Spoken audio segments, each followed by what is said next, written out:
Alright guys, this is your World War III update. Welcome to the Blue Collar News Network. Glad to have you tonight. We got a lot to get into this evening. There was several major news reports. As you all know, this stuff kind of comes by really quick. It almost happens and it's forgotten about before you can even really realize it now. Most people don't even realize it or aren't following anything about it. But I like to post things on this channel and let you guys know that things may be in the pipeline, may be getting a lot worse in this country if things keep getting worse in their countries. So keep prepping, guys, and without further delay, let's get into this report. Alright guys, here we have Zelensky saying that the U.S. should lift its absolutely unfair ban on the Ukrainian army using American-supplied weapons in Ukraine's war to strike inside Russia, deep inside Russia. Okay, guys, now, if we know anything about what that's going to do, that's going to force the Russians to, to lose their minds, which very well could result in something that looks like this. Oleksiy Belenko, the newly appointed Secretary of Ukraine's National Security and Defense Council, told Financial Times it would be beneficial for this country if the Biden would lift its ridiculous administration's restrictions. Washington has argued the ban was needed as a means to avoid escalation with Moscow. Okay, guys, now we also have Anthony Blinken, our saving grace here. We also have him asking for the ban to be lifted and saying that Ukraine should fight this war however they see fit, including launching tactical weapons and ballistic missiles into Russia. Now, I don't know about what you guys think about this, but I mean, if you're going to call it poking the bear, you can, but kicking the beehive, I think that's what we're doing here, guys. All right, we've also got the Russian Ministry of Foreign Affairs, or the MFA, responded with a strongly worded statement that reminded the West that Russian military doctrine allows it to use nuclear weapons if attacked.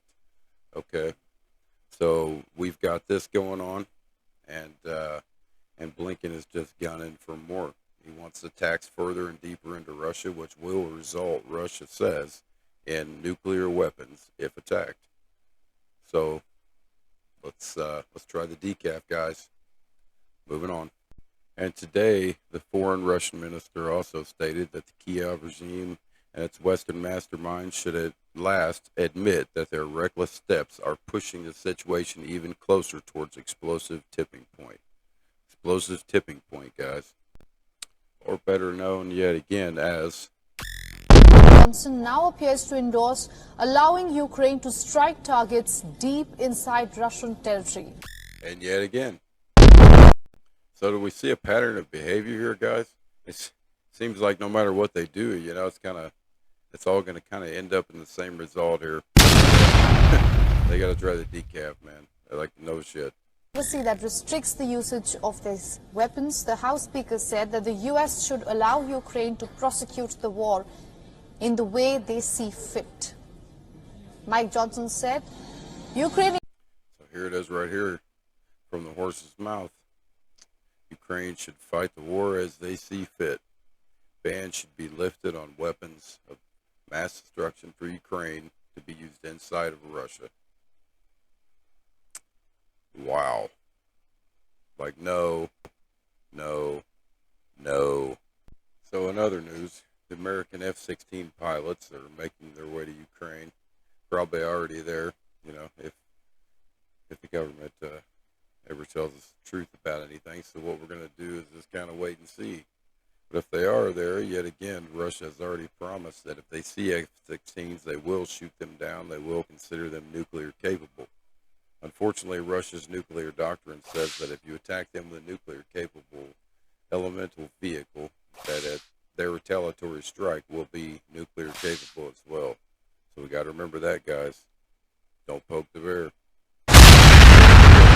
Russia's taking advantage of this ban use of Western weapons, that the Ukrainians can't hit the supply lines, they can't hit the troops that are massed They can't hit the rocket launchers. I mean, on the Belgorod highway, which runs down the border, you know, you've got Grad missile launchers parked there, lobbing bombs into Ukraine, into Kharkiv, and they can't fight back.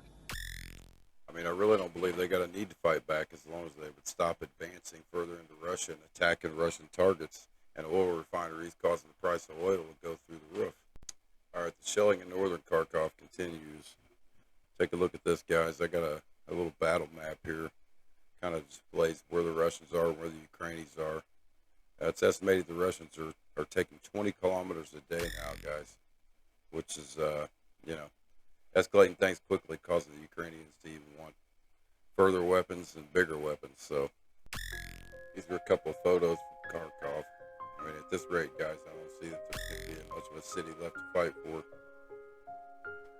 It's kind of just like Bakhmut and Kiev at this point. So stop sending all of our money to Ukraine because he's buying $23 million mansions in Great Britain.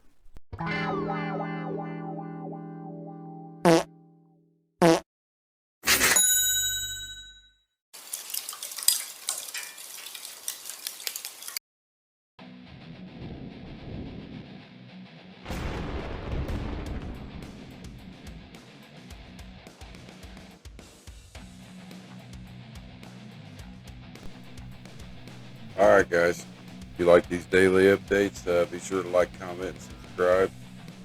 And I'll try to keep them coming as fast as I can. You guys be sure to check out Canadian Prepper and Papa Report. They got some pretty good content on their channels and a lot of good updates. Have a good weekend, guys, and I'll see you on the next one. Blue Collar News Network, out.